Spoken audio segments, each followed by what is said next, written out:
장례 광고가 있습니다. 삼산지구 글로리아 목장의 윤흥용 집사님의 장모님이 되시고 임현순 권사님의 어머니가 되시는 송귀남 성도님이 소천하셨습니다. 빈소가 세림병원 장례식장이 되겠고, 오늘 입관 위로 예배를 오후 5시에 드리겠습니다. 교회에서 4시 반에 출발을 하겠습니다. 천국 환송 예배는 내일 오전 9시가 되겠고, 교회에서 8시 반에 출발하도록 하겠습니다. 담당은 삼산지구 장진성 목사님 되겠습니다. 이 새벽에 오신 여러분들 위해 하나님의 한량없는 은혜가 넘치기를 주의 이름으로 축원합니다. 1, 2절에 보면 그때의 주의 영이 나를 들어 올려서 여호와의 전 동문 곧 동양한 문에 이르기로 보니 그 문에 사람 25명이 있는데 내가 그 중에서 아수르의 아들 야사냐와 분야의 아들 불야다를 보았으니 그들은 백성의 고관이라 그간에게 이르시되 인자야, 이 사람들은 불의를 품고 이 성중에서 악한 꾀를 꾸미는 자니라 라고 되어 있습니다. 다시 말씀드리면 이 에스겔에게 이제 환상을 보여주면서 예루살렘으로 데려갔고 주의 영이 올려서 여호와의 전 동문에 이르러 보았더니 그곳에 25명의 사람이 있었다. 그리고 그 중에 2명이 있었는데 아수리 아들 야하냐와 분야의 아들 불야다가 있었다. 그런데 이들이 누구냐? 백성의 고관이었다. 그런데 그 고관들이 어떤 이들이었느냐? 불의를 품고 악을 꾀하는 자들이었다. 고관들이었습니다. 바르게 백성을 끌어가는 자들이 아니라 악을 갖고 불의를 행하는 자들이었다 라고 말씀을 합니다. 학자들은 이들이 누구였을까? 예레미야를 괴롭혔던 당시의 고관들이었다 이렇게 말을 합니다. 우리가 예레미야서를 보면 하나님께서 이 예레미야에게 환상을 보여주었습니다. 첫 번째 보여준 환상이 무엇인가요? 북쪽에 끓는 가마가 남쪽으로 기울어진 것을 보여주었습니다. 곧 무엇이라고요? 북쪽에 있는 바빌론이 남쪽에 있는 유다를 끓는 가마와 같이 부어서 침략하고 괴롭게 한다라고 하는 환상을 보여주었던 거죠. 이에 대하여 예레미야는 백성들에게 회개해라, 하나님께서 진노하고 바빌론이 침략한다, 이런 말을 했을 때에 예레미야에 대하여 고관들이 어떤 태도를 취합니까? 바로 우리를 힘들게 하고 우리를 어지럽게 하는 협박과 공갈을 치는 자다. 그리하여 예레미야를 매질을 하고 감옥에 집어넣고 죽이려고 했던 그들, 우리가 예레미야서를 통해서 보았습니다. 바로 여기에 등장하고 있는 고관들이 누구? 그들이었다라고 말을 하고 있는 거죠. 그렇습니다.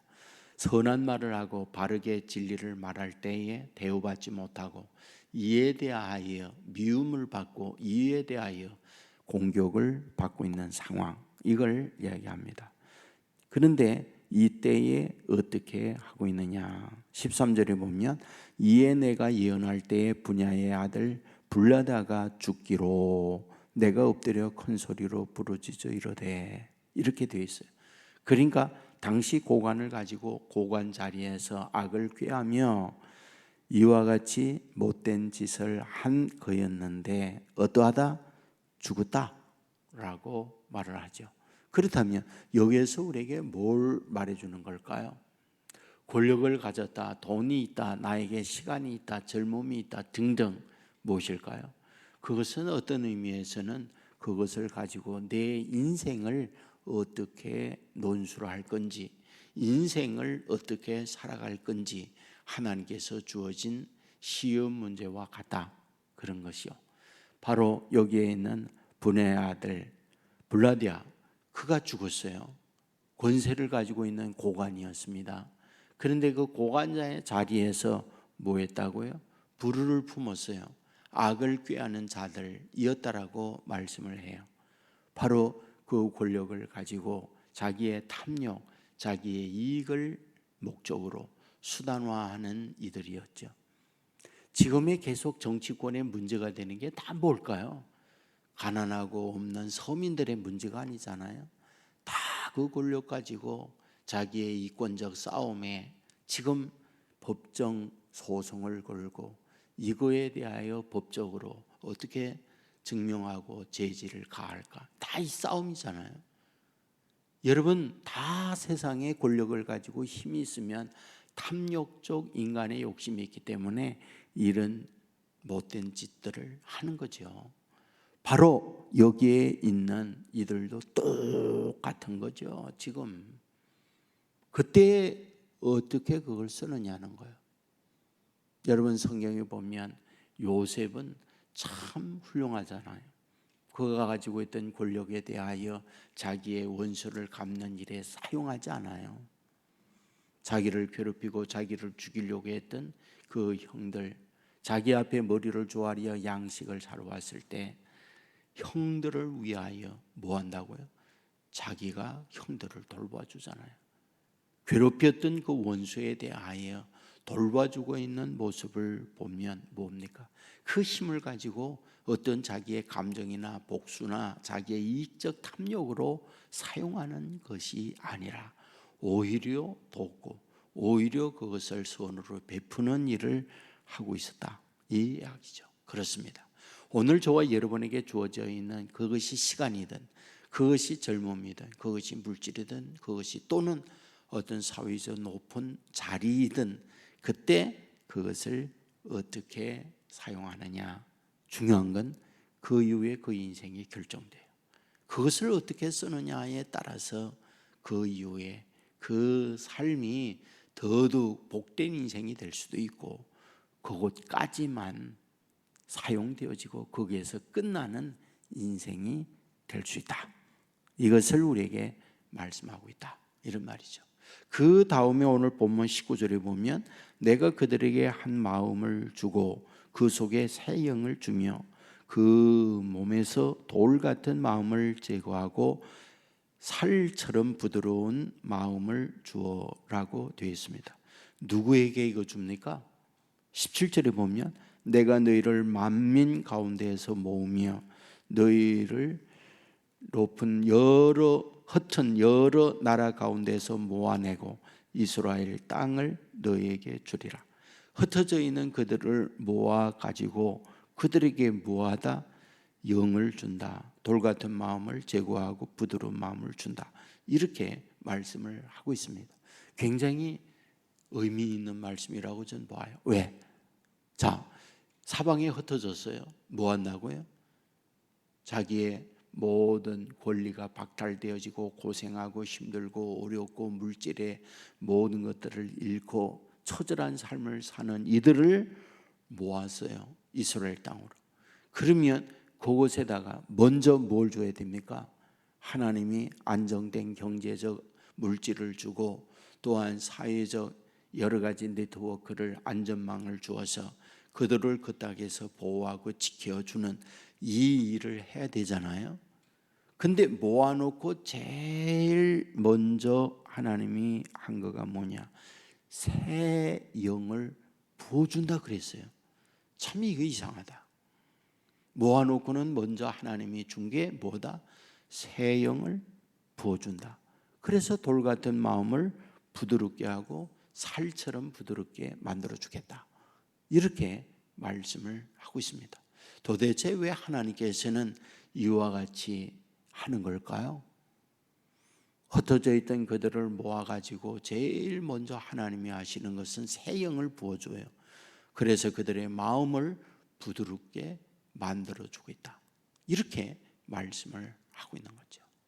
여기에서 우리는 하나님께서 우리가 이 땅 위에 살아갈 때 어떻게 해야만 진정으로 복된 삶을 사는가를 알고 있는 거예요.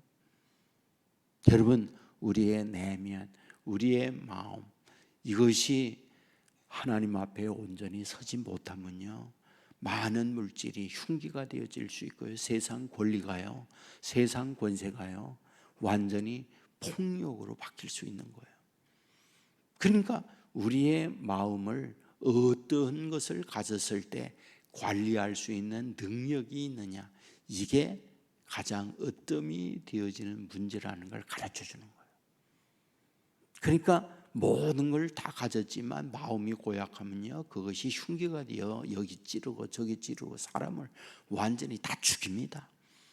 그러나 그 마음이 온전해지면 그 마음 그릇에 하나님의 놀라운 축복을 다 담아주는 거니까, 하나님이 제일 먼저 사방에 흩어져 있는 하나님의 백성들을 모아가지고 제일 먼저 하는 건 하나님의 영을 부어서 하나님의 영이 그들을 다스리고 통치하도록 하는 걸 으뜸으로 하나님이 취하고 있다, 이걸 보여주는 거죠.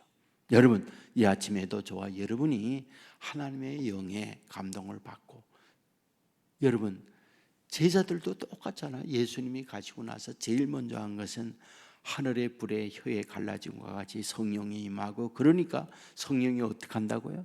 성령의 말하게 하심 따라. 성령이 어떻게 한다고요? 성령의 행하게 하심 따라 살도록 만들고 있잖아요. 이게 정말 축복이죠.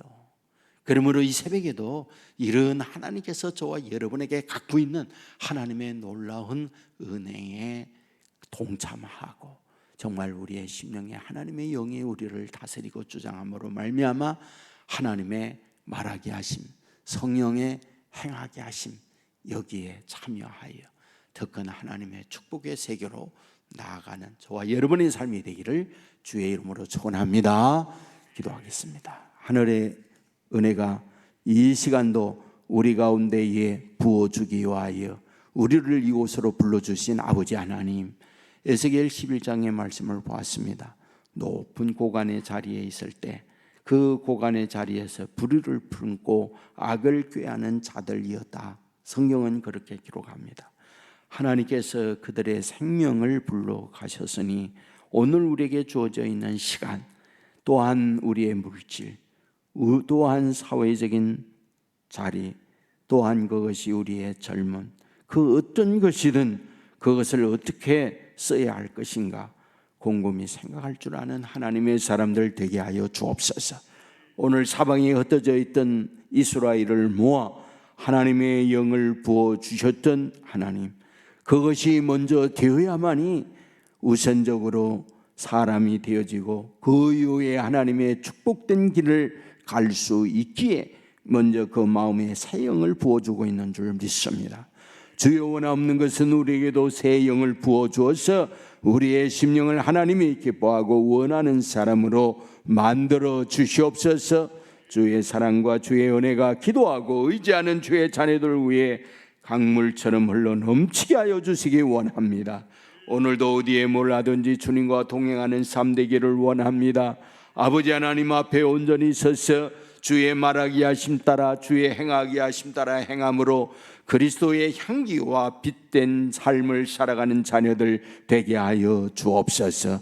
아버지 하나님이여, 오늘 심야 기도가 있는 날이오매 아버지 앞에 나와 기도하며 주님과 깊이 연결된 성도들의 삶이 되게 하여 주옵소서.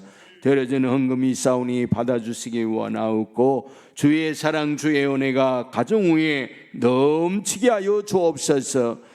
우리를 죄악에서 구원하신 예수님 이름으로 기도드리옵나이다.